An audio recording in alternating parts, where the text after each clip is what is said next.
I think we are live. We are live.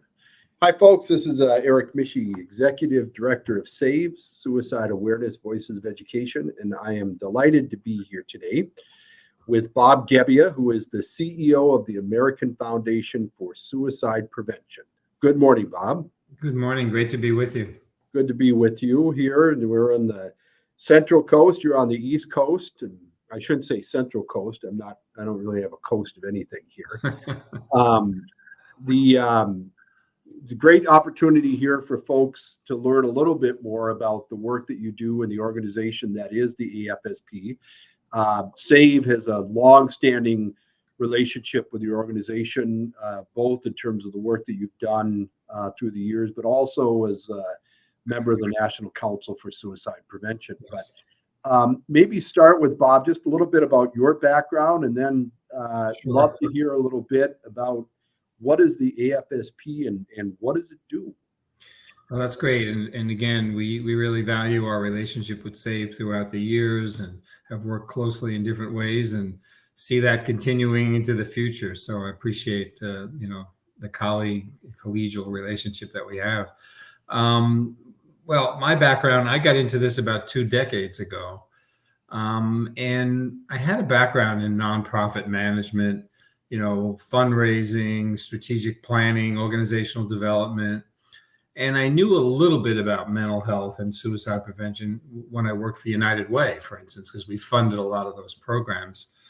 But to say I was a content expert would have been a large exaggeration. But, I was intrigued by it. We were about a little over 10 years old, but we were still a startup, and I was just moved by the fact that this was a leading cause of death in our country. Resources were so limited. The public's attention on it was hardly there. It was kind of kept a secret, if you will. And I was intrigued. I said, gee, maybe I'll try to help out for a couple of years and see what I can do to help, expand the organization, its mission and its reach, and then move on to the next thing. Well, here we are 2 decades later. And there's a reason for that. You realize what better mission is there than to save lives, improve lives, help people who are struggling. And the other thing is it just changed in those 2 decades dramatically. And so AFSP was started in the late 1980s at a time when no one was talking about this, as was the same at SAVE. And it was started by some families like SAVE that had suicide loss and felt there was not enough investment in research. So it was very specific to research. And a couple of scientists out of Columbia University teamed up with those families to create what is today AFSP. And for a dozen years, we were a small New York-based, hardly known research foundation, getting some contributions, mostly from the pharmaceutical industry in those days, the heyday of antidepressants and so on, and then allocating that to scientists to study this. When I came along, the board wanted to go in different directions, and I think I probably wouldn't have stayed, to be honest, if it was just going to stay in that research space, because that wasn't my background. But, they wanted to grow it, get involved in education, ultimately advocacy and support. So today our mission is to save lives and bring hope to those affected by suicide. And we do it through still investing in research. It's about 20% of our expense budget goes into funding grants, research grants, makes us the largest private supporter in the world. And then to take what we learn and to try to apply that in prevention and education and support to loss survivors, people who struggle. And then around about 15 years ago, we got deeply involved in advocacy and public policy work as a way to advance the mission. The only other thing I would add, we had a couple of fledgling chapters in the early years, really weren't sustainable. And today we do have chapters in all 50 states, as well as in Washington, D.C., and more recently, which I'm really proud of, in Puerto Rico. And so exciting to see suicide prevention happen in communities and on the ground. So that's kind of who we are, how I got here, and a little bit of that background. Well, I appreciate that. And as I shared in email with you and others with the NCSP this morning, it's my 1 year anniversary in this role, and I would certainly never claim to be an expert in the subject matter space of suicide. And I think, there's clearly a lot of folks out there that are experts, and thankfully they exist and they drive a lot of this work. But this desire and passion to kind of change things and make an impact and save lives, I think is a worthy reason to do the work that we're doing, and grateful for the opportunity to do that together with you. So I'm curious, as you think about these past 2 decades, what have been some of the more significant changes, both in terms of the positive impact that the work that your organization and others have done in the area of suicide, and from your perspective, what have been some of maybe the disappointments or frustrations in terms of impacting the field? Well, and it's a long period, obviously, 2 decades, but the thing that stands out for me the most is that stigma is really changing. It's not gone. I don't want to even imply that, but it has really reduced. People talk about this now in ways that they never did. And I think that really bodes well, for the future. It makes me hopeful that we're on the right path. The public wants to help. All the surveying we've done and others shows the public wants to help. They're not sure how, and that's an opportunity for education, but they want to help. We know more from research on how to help. We have more evidence about what works, what doesn't work than ever before. And I just think this whole grassroots engagement has changed our field dramatically, especially around political action, right? So I think there's a lot of really positive signs. A lot has changed. Media is better. They're not perfect. But compared to what it was when there was a high profile suicide, even back to Robin Williams, which wasn't that long ago, they blamed him. How could he do this? How selfish, all this crazy stuff. Instead of, realizing he had a mental health condition. He was struggling. Didn't matter how wealthy or famous he was, right? And I think we're starting to see media get it. The myths are starting to dissipate. But having said that, we're a long way to go. And the best indicator for me is always, mortality data. And while we were really hopeful for a short time going into COVID that in 2019, for the first time we saw a dip in the suicide rate after 2 decades of it going up almost every year about 2%. It took a 2% dip, and that was wow. Is this the beginning of a trend? The optimist would say, right? And we saw it continue in 2020. But as some predicted, and it happened, it took a U-turn, in 21 and now 22, and kind of negated some of those gains, So the reality is we're not there yet. And there's more we need to do to really bring down mortality. It just saddens us, all of us. I know you feel that way. Everyone involved in this work, when you see people losing their lives, there should be zero, mortality. So we have a lot to do in spite of those positives. But there are things that I think are happening that really make me hopeful that we can turn it around. We can reverse that trend and keep it down and keep driving it down if we do the right thing. Yeah, and it's interesting as I look at the data and as I look at the numbers, and this is the conversation I have with a number of my board members, is that the demographic profiles have shifted as well in these last decades, and we're clearly seeing troubling trends in different types of demographics, particularly minority kids, and starting to see an uptick with women and things like that, and so as you look at those shifts, because in some ways it kind of feels it's kind of that you kind of plug one hole in the dike and there's another one that opens, and you plug that one and there's another one that opens.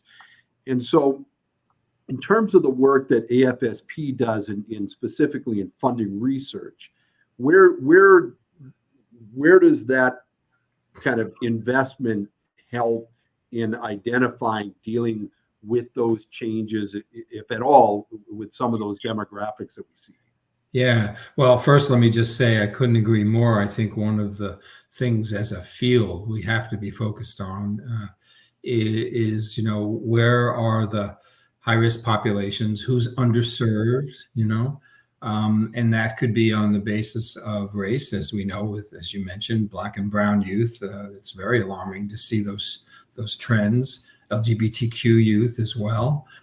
People in rural communities is another demographic, and veterans continue to be daunting, and so looking at those high risk populations and making sure we're focused on prevention within those populations is really important, or we'll never get ahead of this, So I totally agree with your comments.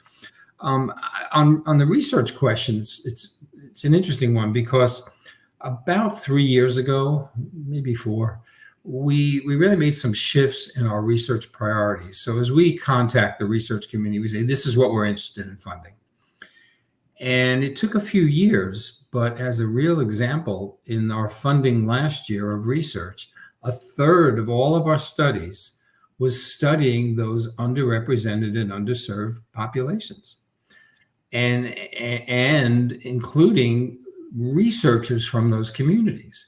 So, research, my view, when you put out these priorities, there's money, researchers follow it. And they start to look at these things, and we do it on a small scale. National Institute of Mental Health does it on a big scale. But the reality is, you can move the needle, and we're starting to see the study of those populations become a priority. And it's important because one size isn't fit all in suicide prevention. There are cultural influences, historical influences. How do things in some communities, like trauma and racism, affect the community? I mean, so there's things you can look at, within populations that are really important to study, and you need researchers from those communities as well. On the program side, then you say, okay, well, how do you work with communities? You can't plan for, that never works. You work with, and they need to own it. We may have expertise in the field, they know their communities. So when you develop programs and you develop things for, reaching out to certain communities that you may not have any history with or even any trust with, they may not trust you for good reason. How do you work with those communities to develop things that work for them, that they own? And again, I think these are really important when you look at health equity in suicide prevention. How do you do it? And we're fortunate, we have some folks on staff from those communities who understand that approach and are driving a lot of that work. And it's going to take time, but I think it's on the right track. And again, if we don't get ahead of that and we don't work, that part of our field, we're not going to see the rates come down. They're going to keep going up. Well, so we talk a lot about the social determinants of mental health, and there's been a lot of conversation post-COVID. Surgeon General has talked about this concept of loneliness and that impact, and when you talk about kind of the research, kind of how it follows the money and things like that, how big of a factor do you think that concept of loneliness or helplessness or hopelessness plays in this overall spectrum of how do we approach and address the issue of suicide? It's enormous, in my view, and the research bears that out. It used to be, when I first came to suicide prevention, there were folks who said, just treat depression, this problem will go away. Well, that's not true. Depression's a factor. It's a big factor. But all of these other determinants, right, as you talk about, the quality of life, whether people feel hopeless about their futures, and then things we don't talk about a lot, like substance use and alcohol, trauma, things like that affect, people, especially early childhood trauma, they do affect outcomes. And if we don't look at suicide prevention in a continuum, it's not just when someone has diagnosable mental health condition. Matter of fact, I would argue you got to go upstream. You don't wait for chest pains to, to deal with the heart condition, problems with your heart. Today we have screening. We know if you have high cholesterol, if you're exercising enough. What are the prevention steps in our world that would be parallel to what they've learned in cardio health, so you can avoid people getting to that point where they're in crisis, so you still need crisis services, and I know you are, and we are, at AFSP, like it's big proponents of 988 and crisis response and building that out in a more robust way. But we also need to look at upstream prevention, because I think if we could figure that out, we will get people the help they need, whatever that may look like, before they're in that kind of state of hopelessness and despair where suicide seems the only answer. And we need to do more to treat people where they're at, and to make sure that they get the help they need, whatever that looks like, whether that's psychotherapy, in some cases medication, or just social support. Yeah. Just having people who care, and you can educate the public on some of those things. And I know that you do that, and we do that. What do you do when someone a classmate, a coworker, or a family member is displaying these things? How do you interact with them to try to get them help, wherever that looks like? But there's things we can do, and I think the one thing that I would say, why we don't see it show up in the suicide mortality data yet, these things aren't at scale. We got to take what works and scale it. You got to reach enough people to really start to see it show up, in the surveillance and the data. So I think that's the biggest challenge, and that's a resource question. Yeah, some cases, right? So on that issue of scale, so when because you mentioned the idea of kind of upstream, this idea, we spend a lot of money and resource in this country on things like CPR, right? And also, treating people for heart disease and things like this, and all with the intention of, trying to avoid an unfortunate outcome, right? If you're treating somebody with high blood pressure and they've got high cholesterol, right? The goal here is to prevent somebody from having a heart attack or having a stroke. And so in the same way, that concept applies, in the area of suicide prevention. And I guess when you talk about scale and resources, are you talking about scale in terms of suicide prevention's techniques, programs? That's what we need to scale up, or what specifically when you talk about? Well, if you look at a public health model, one, you have to start with an informed public, right? Mm-hmm. So scaling the knowledge base of our population about this issue, I think it starts there, mm-hmm. but it doesn't end there too, because, and certainly that helps on the early prevention side, perhaps, but you also have to have, a healthcare system that's responsive. So, if I know someone who's struggling and I talk to them and I convince them to get help, but they can't find affordable mental health care, it's not accessible, then we haven't really made gains. So it's at all points along the continuum that it needs to be scaled. And there's things you can do, and it's slow and it's tedious and it's a lot of hard work, but can we improve? We're a dozen years out, more than that actually, from mental health parity being passed in insurance, and yet compliance is not there. And so how do we improve the system to be more responsive while educating the public?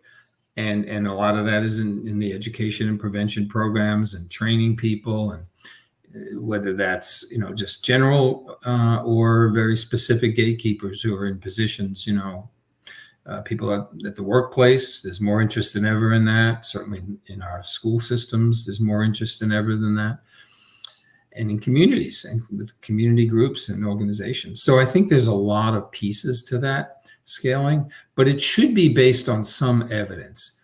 Do we know if you deliver that program, for instance, in a community, what do we know about either measuring the knowledge change as a result of that, Did they learn something, or behavior change, even better, right? Now that I know that, I would do this, and trying to measure those things very systematically so that we don't squander the resources on things that don't make any sense, So it's scaling across the spectrum, improving healthcare delivery, follow-up, crisis services, all of those things, and making sure that people don't fall through the cracks, which happens all the time in our systems. So there's a lot of pieces to it, Eric, but I do believe it's a good investment to have an educated public, because then they know what to do when they see somebody, instead of, and you hear it all the time, as we do, from people who lose their loved ones. If I knew what I know now, if I only knew that, and it's heartbreaking to hear that, right? It's just a terrible, sense of, guilt, and, if I only knew. So we need to make sure people know what to do and how to help, but also once they do ask for help, make sure the help is there. So I'm going to come back to that kind of as we end, but before we get to that, I want to talk a little bit about, we talk about resources and informing the public and all these things, and there's a lot of money spent both in government as well as organizations like ours and elsewhere. Yes. A few months ago, the new national strategy for suicide prevention was released, and I believe is this the third one? It's the third one. Yes. Third one. Mm-hmm. And so as you look at that national strategy for suicide prevention today versus what the kind of the original document that was presented or created, how does that document help guide our work and the work of other policymakers in this area of suicide prevention, in a very kind of layperson's perspective? Because there's a lot of experts that look at that document, but how does that impact regular person on the street? Yeah. First of all, I'm a big fan of the latest strategy because it does two things. It really carves out 4 strategic directions rather than just a laundry list of things. And I think those are the right things from my perspective. It's community-based suicide prevention. It's treatment and crisis services. It's health equity, right? It's research and surveillance and quality improvement. Those 4 areas, I think, strategically make a lot of sense. And organizations like ours, or federal agencies or state agencies and so on, can figure out how they fit into those things. So that's one. I do like it. I think it's a stronger plan than in the past, more clarity, updated for sure, because in the first 2, health equity wasn't even a thought. Right. Yeah. In the first one, crisis services wasn't even a thought. Right. Yeah. So, we've learned a lot, and it's evolved in the right direction. But the second thing is, there's more of a commitment. And I say commitment because it's not a done deal, but it's more of a commitment to tracking implementation. And I hope that really happens, because if you ask me what was the thing that didn't work so well, certainly in the second plan. First plan was so landmark, everyone was just happy to have something, It was like, wow, we finally, But the second one was good, but it didn't have any plan for implementation. Nobody tracked it. The federal government didn't track it. And so I think we lost an opportunity. It was kind of just out there, pick what you want, but no sense of coordination, collaboration, and tracking. This one, there's a commitment to it. And I think as advocacy organizations, we can advocate and basically hold our federal partners accountable for that. Each federal agency had to develop a 3-year plan, right, on how they're going to implement it for the first 3 years. It's a 10-year strategy. As advocates, we can do 2 things. We can advocate for the resources they need, which is fair, but we can also basically advocate for accountability. You said you were going to do X. Did you do it? What happened? And hold ourselves accountable too, because we have a role to play. It's not a federal strategy. It's a national strategy. We all have a piece. And I think if we stay as a field committed to this tracking and assessment and on the implementation of it, we'll be far better by the end of this plan than we were in the first two. Yeah. It's just, but advocacy is a really key piece here. So, Yeah. and we could do that as nonprofit private agencies, right? So, yeah, and I spend more time than I care to admit in government, and have seen many, kind of these big documents, right? These blueprints for change and things like these created. yeah. Mm-hmm. And oftentimes they're created without any real action steps, right? No real specific. They tend to be more kind of declaratory statements versus kind of actual action plans. And a strategy without tactics really is just a document. And so having tactics and having actionable steps, makes a document go from being a piece of paper to something living and breathing and organic. So with that, and kind of, we've got a couple minutes left, Bob, as you think of, because one of the things that we talk a lot about here in our organization is, this idea of how do we communicate on a very grassroots level? How do we communicate to our neighbor what they can do to help prevent suicide, right? What can we explain to somebody that lives in a rural community that is experiencing a historical crises related to suicide and mental health crises, about what it is they as an individual can actually do to impact change? Yeah. As you've been in this field for a while, what is it what kind of advice would you give to somebody? You're sitting at a bar having a beer with somebody and they say, what can I possibly do to make a difference? Yeah, it's a great question. And I think two aspects of it. I'll answer the second part in a minute. I don't think there's ever been a time where people are more willing to engage in this. It's like night and day, certainly from 20 years ago, where there were a few lone voices. You look at, and some of it's generational. We see a lot more younger people who want to talk about these issues and want to get involved, but we also have to give them some sense of how. I think there are a couple of things, and we talk a little bit on the AFSP website about this, how you can become involved. Certainly you could become involved by becoming informed, back to that public health approach, learning what to do, learning what to look for in your friends and colleagues and family, and what to do if you become concerned. That's an easy one in a way, but it takes a step, right? You got to become, knowledgeable. You can become involved in political action. Everybody can do that. Mm-hmm. And organizations like ours and yours can train people on what to do, how to do that. We do that every year. We bring about 250 people from every state to the Hill, and we have a full day of training and preparation and all of that. So when they go there, they feel prepared. They're volunteers. They're not lobbyists, to meet with their members of Congress, and people can come, and then you can do that all year round. There's so many ways to be engaged in the political process, which is really important. So that's another way.